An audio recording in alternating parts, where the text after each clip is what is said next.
السلام علیکم ورحمت الله وبرکاته. ټولو خویندرونو، ملګرو، خپلوانو، عزیزانو، مینوال ته سلامونه. مینه عزیزانو، د ژوند په تیرېدو سره چې ډېرې خوشحالۍ ژورې او لوړې لري، ستونزې لري، هر څوک تاسو ته خپل اصلي رنګ ښایي. تاسې بیړه مه کوئ. ډېر د کور غړي،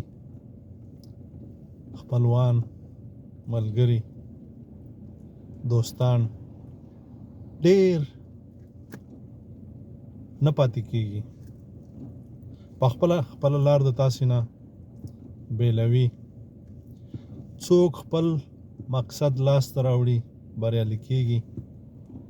څوک په خپل مقصد کې مشروط شي او څوک مایوسه شي، تا پرېږدي. او څوک ستا د سختو ورځو ملګری وي، د کور غړی وي، خپلوان وي. کله چې ته راپرېوځې بیا تاسو ته لاس درکوي. د خبرې مقصد مې دا دی چې هر سړی خپل امتحان په خپله ورکوي. ورخته‌یي مه کوئ، خو هوښیار اوسئ چې داسې غړز در نه کړي چې بیا د پاڅېدو نه یاستئ. عزیزانو، ځنې ګزار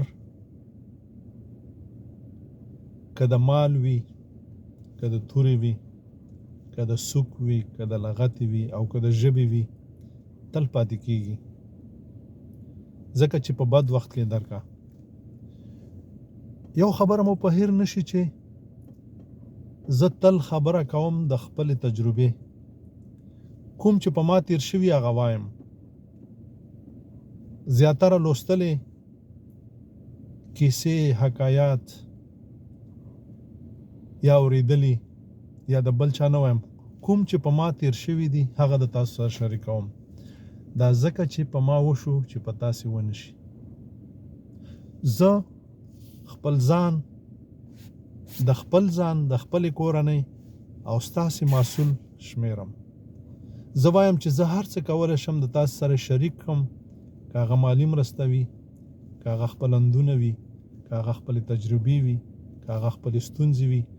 زه غواړم د تاسو سره شریک کړم، ولې چې زه تاسې خپله کورنۍ شمیرم، خپل دوستان شمیرم، خپل خپلوان شمیرم، خپل ملګري شمیرم. ډار له چا نه لرم.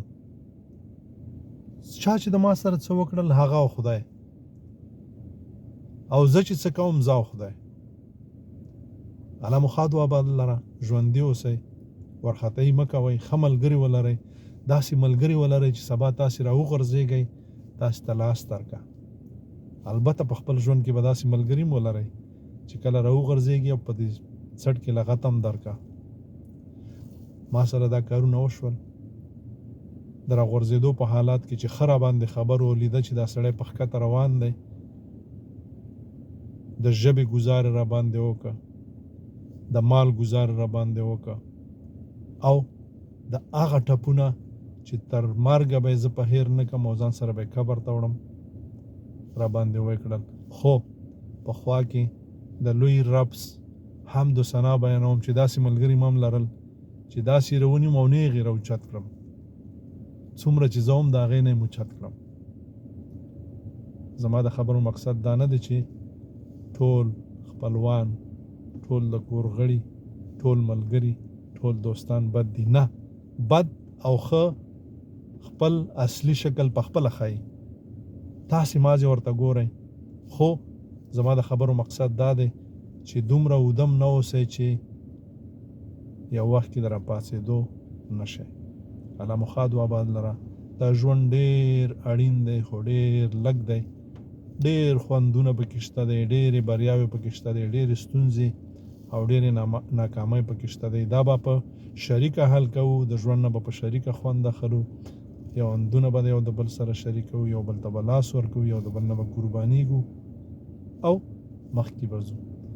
او دا موږ او تاسو ته د خدای امر هم دی. چې د خدای حمد و ثنا د خدای عبادت او په خپلو کې یو بل ته لاس ورکول الله مخاد و آباد لره ژوندي اوسئ. السلام علیکم ورحمة الله.